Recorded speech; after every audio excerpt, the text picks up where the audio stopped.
Women's basketball used to be stuck in the shadows of the men's game. Her range, her three-point shooting overall, her flair for testing her range every night and knowing that the other team's going to try to take it away, and she's fearless. Many saw it as slower, less intense. Then came Caitlin Clark. As the Fever get that mid-post area right to the rim. Here's Boston for three, trying to extend her range. This year, she stole the show with a game-winning three-pointer at the buzzer, the kind that sends chills down your spine. It wasn't some clunky, old-fashioned heave. This was a smooth, modern jump shot, the kind you see in the NBA. It was a highlight reel moment that turned heads everywhere.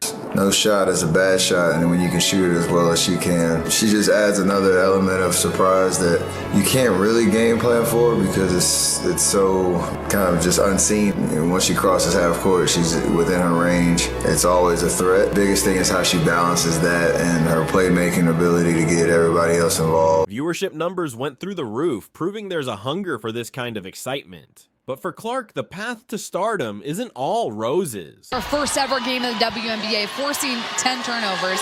Right there, you see Dejanay carrying, come out of position, get her with the hip. Despite her amazing plays, she gets slammed by haters online every game day, a dark side to the WNBA community. They were up in the first quarter. The Fever getting their first win last night in Los Angeles. That's got to be pretty tough, I would think, on Caitlin to just really be patient with herself and with her team.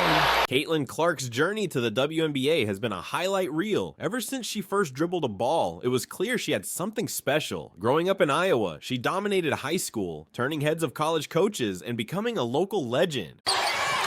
One of the things that Lisa Bluder's worked on all season is getting Clark off the ball more. Here's Clark driving and laying. Her insane talent and never give up attitude landed her at the University of Iowa, where she became a star almost instantly. Davis, time winding down. Are they going to get the ball up in time? Clark for the win. Yeah!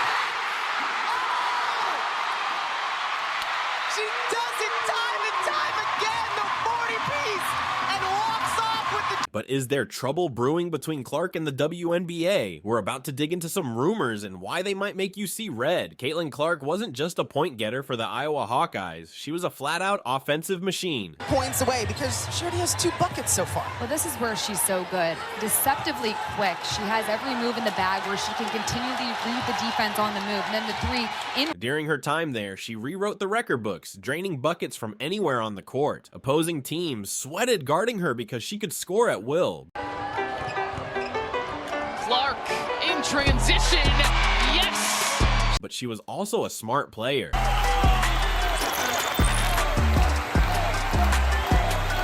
Clark saw the court like a chessboard, finding open teammates with pinpoint passes that led to easy baskets. This ability to not only score, but set up others made her a true leader on the court, elevating her teammates' games as well as her own. Caitlin's college dominance had everyone buzzing about her WNBA future. Without them being able to contest.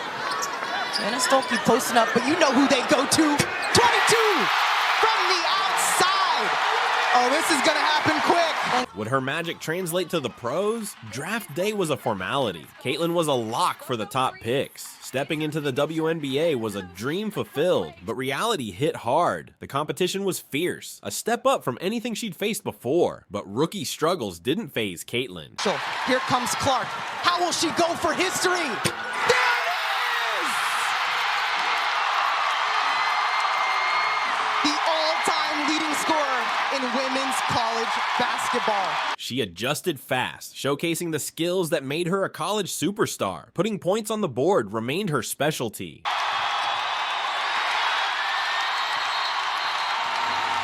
This crowd. Wow. In only ways that Caitlin can. No matter how tough the WNBA defenders were, Caitlin found ways to score, proving she belonged. Caitlin Clark, the college scoring queen, some compared to the legendary Pete Maravich, is having a rough transition to the WNBA. The Indiana Fever rookie is racking up assists, but also a surprising number of turnovers. This early struggle has some fans scratching their heads. Is the jump to the pros just that tough, or is something else going on? Let's look deeper. The NBA and WNBA are worlds away from the hoops most fans grew up with. Pure defensive boards. LSU, an outstanding offensive rebounding team. Clark connects. Take the recent top draft pick in the WNBA, Maya Clark. Clark's baptism by fire came playing big minutes for a team with a losing record. Oh, that's on the rip through on the cut by Power Cassidy with the elbow. Previous foul was under review.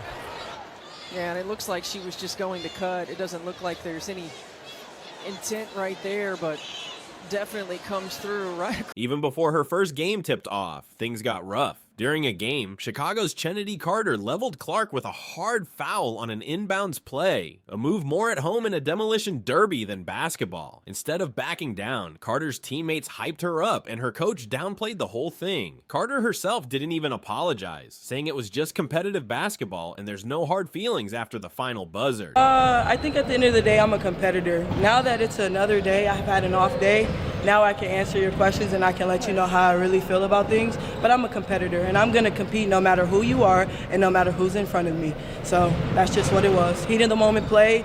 We're getting at it. We're going back and forth. It's basketball. It's all hoops.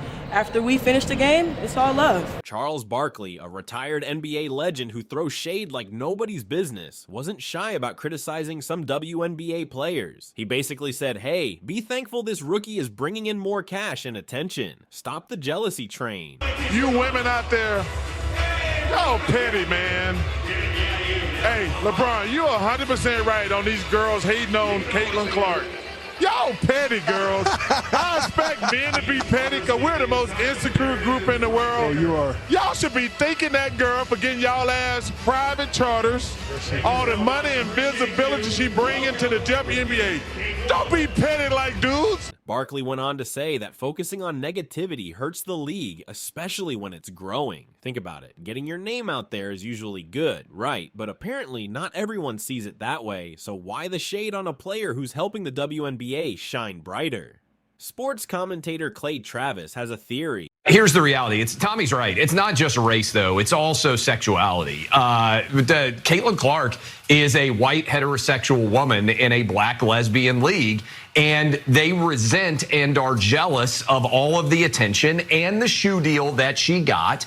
Some WNBA players might not be fans of Caitlin Clark because she's white, straight, and doing really well financially, all while soaking up the spotlight. Last year, superstar Clark exploded onto the scene, skyrocketing WNBA viewership. But is she the magic key to long-term growth? Maybe not. The truth is, the WNBA thrives on its own terms. It's faster, fiercer, and showcases individual brilliance. It's also no secret that money plays a bigger role here compared to college ball. Here's the thing, both the NBA and WNBA deliver heart-pounding action. But the WNBA has its own way of doing things, and some might argue it strays a bit from the textbook. For instance, those coast-to-coast drives where players seemingly hold the ball forever before throwing down a dunk. They might not be by-the-book basketball, but they're electrifying. Same goes for those dazzling displays of ball handling. Sure, some might see them as carrying violations, but they leave fans in awe. And listen, defense can get rough with players pushing the limits. It might not always be textbook fouls, but that intensity is what keeps fans on the edge of their seats. The WNBA isn't trying to be a carbon copy of the NBA. It's carving its own path, one fueled by speed, skill, and undeniable passion for the game. It's a different brand of basketball, and that's what makes it exciting. Caitlin Clark's rookie season in the WNBA has been a whirlwind of cheers and something else. While fans pack arenas to see her electrifying play, some opponents seem to be taking a different approach. I do think that there is a thing called pretty privilege. There is a thing called white privilege. There is a thing called tall privilege, and we have to acknowledge that.